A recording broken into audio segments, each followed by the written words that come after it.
ओम।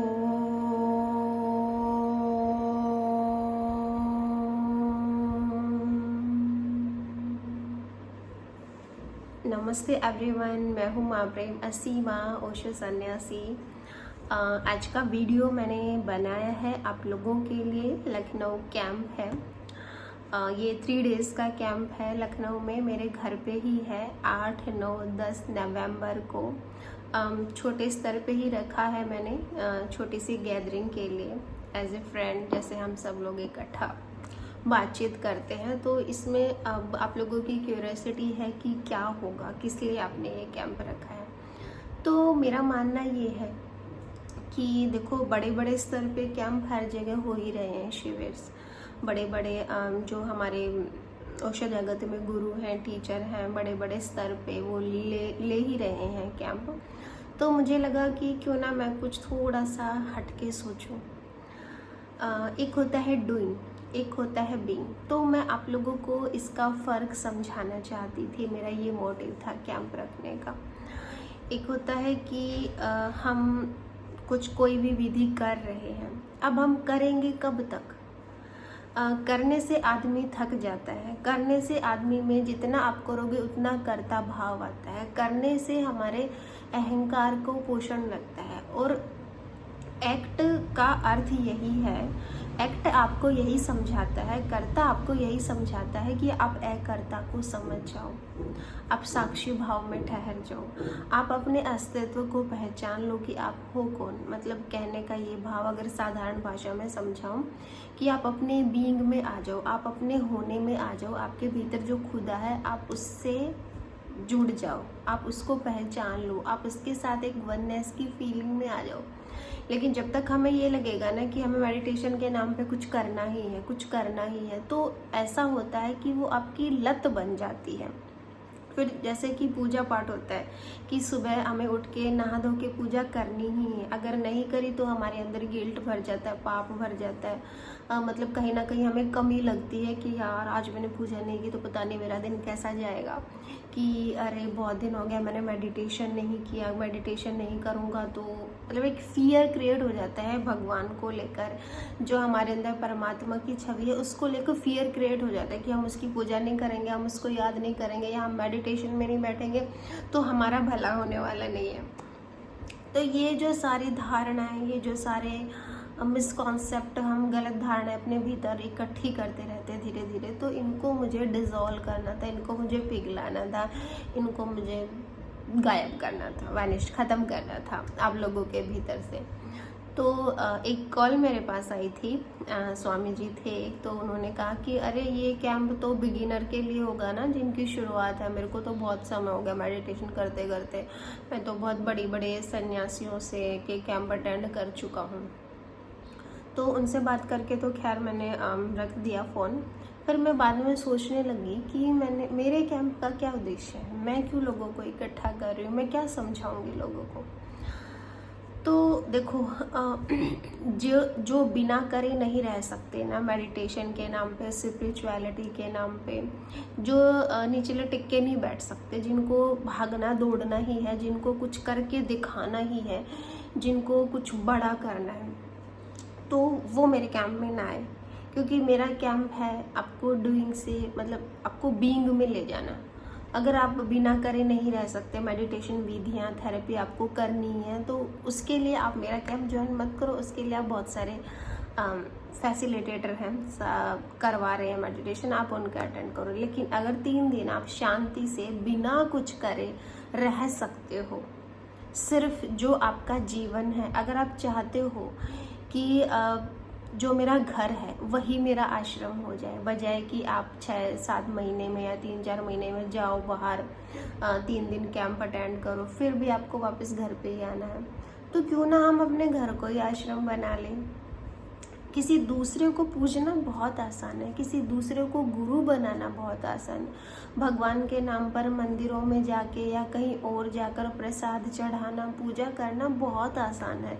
लेकिन अगर आपको ये कहा जाए कि आप खुद की ही पूजा करो, आपकी जो पति है, आपका जो पति है, आपकी जो पत्नी है, आप उसी में परमात्मा देखो, आप उसी में देवी देखकर उसकी पूजा करो, आपके जो आसपास लोग हैं, आपका जो खुद का जीवन है, आप अपने जीवन को ही परमात्मा देखो। आप कुछ करो मत, आज आप सिर्फ बैठ जाओ। बहुत मुश्किल होता है ना ये सब करना। तो इसको मैं कैसे समझाऊं चर्चा के द्वारा, बातों के द्वारा, क्योंकि आज हमारी डायमेंशन का स्तर, आज हमारी चेतना का स्तर ऐसा है कि सिर्फ बात करने से आप लोगों के भीतर अवेयरनेस पैदा हो सकती है। बस हम थोड़े बहुत भटके हुए हैं, अगर हमें कोई राइट डायरेक्शन दिखा दे तो हम हमारी मंजिल पर पहुंच सकते हैं। तो अगर आप 3 दिन शांतिपूर्वक बैठ सकते हो, और हाँ, मैं आप लोगों को बता दूं कि ये कैंप 3 दिन का शिविर मेरे घर पे ही है। तो मैं अपने घर में फर्नीचर का इस्तेमाल नहीं करती, मैं नीचे ही सोती हूँ, नीचे ही खाना खाती हूँ, पूरा दिन मेरा नीचे ही जाता है। फर्नीचर मुझे पसंद नहीं है, तो खुला खुला सा स्पेस मुझे चाहिए। हाँ, पेड़ पौधे ग्रीनरी मुझे अच्छी लगती है, तो गमले वगैरह मैंने लगा रखे हैं। तो अगर आप लोग 3 दिन नीचे सो सकते हो, 3 दिन नीचे खा सकते हो बैठ के, एक साधारण सा जो बेसिक नीड होती है वो तो आप लोगों को घर में मिल जाएंगी, लेकिन अगर आप चाहो 7 स्टार सुविधाएं, 5 स्टार सुविधाएं, तो वो पॉसिबल है। तो अगर आप असुविधाओं में जीने को तैयार हो, आपका मोटिव ये ना हो कि मुझे लग्जरियस लाइफ चाहिए, आपका मोटिव ये हो कि मुझे स्पिरिचुअलिटी समझ आ जाए, कैसे मैं अपने जीवन को आध्यात्मिक बना सकूं, कैसे मैं अपने जीवन को धार्मिक बना सकूं, बजाय कि मैं किसी धर्म के बारे में किताबें पढ़ता रहूं या मैं गुरु ढूंढूं। कैसे मैं खुद के गुरु को, खुद के भीतर जो मेरा गुरु बैठा है, कैसे मैं अपनी प्रज्ञा को जन्म दे सकूं, कैसे मैं खुद से संबंध बना सकूं। जैसे कि मैंने बोला ना कि किसी दूसरे को भगवान मान के पूजना बहुत आसान है, लेकिन खुद के पैरों में झुकना, खुद को स्वीकार करना, हमें क्या लगता है कि हम पापी हैं, अरे मेरे में कैसे भगवान हो सकता, मैं कैसे भगवान हो सकता, मैं तो इतनी सारी गलतियां करता हूँ, मेरे अंदर तो इतनी सारी वासना भरी पड़ी है, इतना क्रोध है, भगवान तो हमेशा प्रेम में ही रहता है, उसको तो कभी गुस्सा नहीं आता, उसके अंदर तो कभी जेलसी नहीं होती, यार मेरे अंदर तो बहुत कचरा है, मैं कैसे खुद को भगवान मान सकता हूँ। तो ये गलत फहमी आप लोगों की मैं दूर करूँगी, और पूरा जीवन आपका कैसे ग्रेटिट्यूड से भर जाए। अभी क्या है, हमारे अंदर बहुत शिकायत रहती है, जो ये 1-2 महीने में 3 दिन के लिए मेडिटेशन करने चले जाते हैं ना, ये मान के कि क्या पता कहीं खुदा होई, और फिर जब हम मर जाए तो हमें पता चले, भगवान हमसे शिकायत करे कि आपने मेरा कभी नाम ही नहीं लिया। तो इस डर के कारण हम चले जाते हैं, इन लोगों को दिखाने के लिए कि बहुत धार्मिक है, तो हम मंदिरों में चले जाते हैं, या हमें लगता है कि एक फैशन सा बन जाता है कि जैसे आजकल बना हुआ कि अच्छा ओशो के सन्यासी तो बहुत वो होते हैं, तो चलो हम भी ओशो को ज्वाइन कर लेते हैं, या और भी बहुत सारी गलत फहमियाँ होती हैं। जैसे तंत्रा का कॉन्सेप्ट आता है, तो उसके लिए वहाँ पर लड़कियाँ हमें मिल जाएंगी, बाकायदा बहुत सारे फैसिलिटेटर ऐसे हैं जो आपको लड़कियाँ उपलब्ध करा भी रहे हैं। तंत्रा के नाम पे मतलब कुछ और ही चल रहा है, या अध्यात्म के नाम पे कुछ और ही चल रहा है, आप लोगों को दूसरी कंट्रीज़ में लेके जाया जा रहा है। चलो घूमना फिरना इट्स ओके, अच्छा है, घर बैठे अगर आप लोग बोर हो तो घूमने चले जाओ, लेकिन उसको मेडिटेशन का नाम मत दो, उसको स्पिरिचुअलिटी का नाम मत दो, उसको आप साधना का नाम मत दो।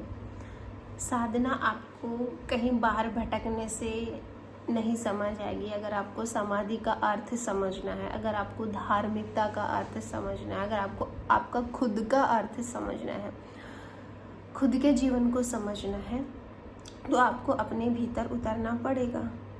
जैसे हम किसी से दोस्ती करते हैं ना, तो हमें उसके पास बैठना पड़ता है, ताकि फिर हम उससे चर्चा करते हैं कि भाई तुम कहाँ से हो, क्या तुम्हारा नाम है, इस धीरे धीरे करके ऐसे जान पहचान होती है। तो ऐसे ही अगर खुद को जानना है तो खुद के साथ बैठना सीखना पड़ेगा। ज़रूरी नहीं है कि आप किसी धर्म ग्रंथों का सहारा लो, किसी गुरु का सहारा लो, क्योंकि कितने दिन आपके पास गुरु रहेगा, 24 घंटे या पूरा जीवन तो आप किसी दूसरे व्यक्ति को गुरु के रूप में पकड़ के नहीं बैठ सकते ना। लेकिन आप एक ऐसे व्यक्ति हो जो पूरी ज़िंदगी जन्म से लेकर मृत्यु तक आप खुद को पकड़ के बैठ सकते हो, खुद के साथ रह सकते हो। आपके पूरे जीवन में ऐसा कोई क्षण नहीं आएगा जब आप खुद के साथ ना हो। तो अच्छा है ना कि हम परमात्मा के नाम पे, धर्म के नाम पे, गुरु के नाम पे हम खुद को ही पकड़ के बैठ जाएं, हम खुद में ही खुदाई करें, खुद में ही हम खुद से ही हम संतुष्ट हो जाए। अब जैसे प्लेजर है, प्लेजर के लिए हम दूसरों पे डिपेंड रहते हैं, हम पति पे या पत्नी पे, गर्लफ्रेंड पे, बॉयफ्रेंड पे, लेकिन वो हमेशा हमारे साथ नहीं होता। उसके साथ हमारी नाराज़गी भी हो जाती है, लड़ाई झगड़ा भी हो जाता है, ब्रेकअप भी हो जाता है, रिश्ते ख़त्म भी हो जाते हैं। लेकिन आप एक खुद अकेले ऐसे व्यक्ति हो जिससे खुद का कभी ब्रेकअप नहीं होता, खुद से आपकी कभी नाराज़गी नहीं होती। जब आप चाहो आप खुद के लिए अवेलेबल हो सकते हो, जब भी आप खुद को पुकारोगे।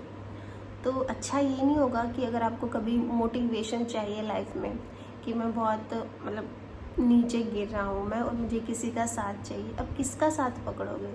सबके सामने तो आप झुक नहीं सकते, हमारा ईगो आ जाता है कि अच्छा इसको ज़्यादा ज्ञान है। तो अगर आपको अपने अहंकार को पिघलाना है ना, और बहुत ज़्यादा दिखावे में नहीं रहना, बहुत ज़्यादा मतलब समय ख़राब नहीं करना, तो आप अपने आप को पकड़ लीजिए, अपने आप को केंद्र बना लीजिएगा, क्योंकि हमारा जो केंद्र है वही हमारे यूनिवर्स का केंद्र है। आप खुद को समझ गए तो आप सारे यूनिवर्स को समझ गए। अगर आपका खुद के भीतर खुद को लेके ग्रैटिट्यूड का भाव आ गया तो आपकी हर पूरे जीवन में धन्यवाद का भाव उतर जाएगा। अगर आप अपने शरीर को, अपने पूरे जीवन को एक्सेप्ट कर लेते हो, तो जो स्वीकार भाव हम बोलते हैं ना कि सब कुछ स्वीकार कर लो, जैसा भी अच्छा या बुरा या बीमारी या स्वास्थ्य, जब आप खुद को स्वीकार कर लोगे तो आप अपने पूरे संसार को स्वीकार कर लोगे। अगर आप खुद में भगवान देख लोगे तो आपको पूरे जगत में परमात्मा दिखाई देने लग जाएगा। लेकिन शुरुआत आपको स्वयं से ही करनी पड़ेगी। अगर आप दूसरों में भगवान ढूंढते रहे तो दूसरे में तो कभी मिलेगा ही नहीं, आप खुद से भी चूक जाओगे। तो ये जो जीवन आपको मिला है ना, ये खुद को जानने के लिए मिला है। कैसे आप जीवन में होश साधो। होश हमारा टूल है ताकि हम चीज़ों को समझ सके, जान सके। जैसे कि एक अंधेरा कमरा है, ये जीवन हमारा पूरा एक अंधेरे कमरे की तरह है, आप इमेजिन कीजिए। और हम उसमें बहुत सारा सामान रखा, बार बार हम हर सामान से टकरा रहे हैं। तो अगर आप टॉर्च लेके जाओ उस अंधेरे कमरे में तो सारी चीज़ें आपको दिखेंगी कि क्या क्या रखा है, और आप किसी भी चीज़ से टकराओगे नहीं, तो दुर्घटनाग्रस्त आप नहीं होगे, चोट आपको नहीं लगेगी। तो ये जो अवेयरनेस, बार बार होश की बात की जाती है ना, ये वो टॉर्च ही है कि जीवन के अंधेरे में जब आप टॉर्च लगा के देखोगे ना, मतलब होश साध के देखोगे, तो सब कुछ आपको साफ साफ क्लियर दिखाई देगा। तो ये बहुत सारी चीज़ें, ये तो सिर्फ मैंने आप लोगों को एग्जाम्पल समझाया है कि इस कैंप में होगा क्या। इसमें आप लोगों की चर्चा होगी, आध्यात्मिक चर्चा। अगर आप चर्चा करने को तैयार हो तो आप लोग ये कैंप ज्वाइन कर सकते हो। अगर आप लोग बिना कुछ करे रह सकते हो तो आप लोग ये कैंप ज्वाइन कर सकते हो। अगर आप बिना सुख सुविधाओं के रह सकते हो तो आप ये कैंप ज्वाइन कर सकते हो। बिना अहंकार के, हार्टली, अगर आप एज ए फ्रेंड सब मिलजुल कर यहाँ खाना बनाएंगे, मिलजुल कर सोएंगे, अगर आप ऐसे लोगों के साथ मिलजुल कर रहना चाहते हो जिससे कि आपकी चेतना का विस्तार हो, अच्छी आपको सीख मिले, तो आप ये कैंप ज्वाइन कर सकते हो। इसमें आपके कोई रूल्स रेगुलेशन नहीं है। सुबह आपको जल्दी नहीं उठाया जाएगा, जब आपकी इच्छा हो आप एक फ्रीडम के साथ उठ सकते हो। 8 बजे, 9 बजे, 10 बजे, जब आपकी इच्छा हो आप सो सकते हो। कोई इसमें बाउंडेज नहीं है कि आपको ये पहनना है, कि आपका कोई डिसिप्लिन नहीं है। क्योंकि मैंने ओशो से सीखा है कि जीवन में जब डिसिप्लिन आ जाता है ना, तो एक बंधा बंधा ऐसा रूटीन हो जाता है, तब रोबोटिक लाइफ हो जाती है। देखो फॉर एग्जांपल आप सोच के देखिए, अगर हमारा एक ड्रेस कोड है, हमारा एक खाने का प्रॉपर ये है कि हमें यही खाना है, कि हमें जैसे कि जो ब्रह्मचर्य का पालन करते हैं कि उनका ऐसा ऐसा लाइफस्टाइल होता है। तो एक छोटे बच्चे के लिए तो ठीक है कि इसको डिसिप्लिन सिखाया जाए कि बेटा ये कपड़े पहनो, कि तुम ये खाओ, तुम्हारे लिए ये अच्छा है, कि तुम इस टाइम सो, इस टाइम तुम उठो। जैसे स्कूल में बच्चा जाता है तो हर छोटी चीज़ का टाइम टेबल होता है। बट अब हमारे लिए, हम बच्चे नहीं हैं, हम बड़े हो चुके हैं, तो हमें स्वच्छंदता का मीनिंग समझना है, हमें फ्रीडम का, हमें उन्मुक्तता का समझना है जीवन। तो आज़ाद पंछी, आप सोच के देखिए कि जब आकाश है ना, आकाश में उड़ते हैं हम, तो हमें कहीं दिशा का पता नहीं चलता। खाली हम सोचें अभी कि मैं एक पक्षी हूँ और मैं खुले आकाश में उड़ रहा हूँ। हम आजीवन चिल्लाते तो हैं फ्रीडम फ्रीडम फ्रीडम, लेकिन अगर आपको एकदम से आज़ादी दे दी जाए तो आप घबरा जाओगे, पागल हो जाओगे, आपको समझ नहीं आएगा कि मुझे कहाँ उड़ना है, कौन सी मेरी डायरेक्शन है। तो आपकी जो प्रज्ञा है ना, वो आपको दिशा देती है, तो उस प्रज्ञा को आपको जगाना है। तो ये मोटिव है इस शिविर का 3 दिन का। डिस्क्रिप्शन बॉक्स में लिंक दिए गए हैं, या डिस्क्रिप्शन बॉक्स में मेरा व्हाट्सएप नंबर है, उस नंबर पर आप मैसेज कीजिए। आप लोगों को बाकी और डिटेल भी भेज दी जाएगी कैंप के रिगार्डिंग। अगर आप चाहें तो बुकिंग करा सकते हैं। एक बैच में सिर्फ 5 लोगों को ही मैं लूँगी, 3 लोग ऑलरेडी हो चुके हैं, तो 2 सीट और बची हैं। तो अगर बहुत ज़्यादा बुकिंग है तो उनके लिए मैं अगला बैच रख दूँगी। छोटे स्तर पे ही कैंप रखा है, तो अगर आप लोगों को इंटरेस्ट है तो बुकिंग करा लीजिएगा व्हाट्सएप पे, जो नंबर मैंने दिया हुआ है। ओके, नमस्कार। सो मिलते हैं फिर कैंप में।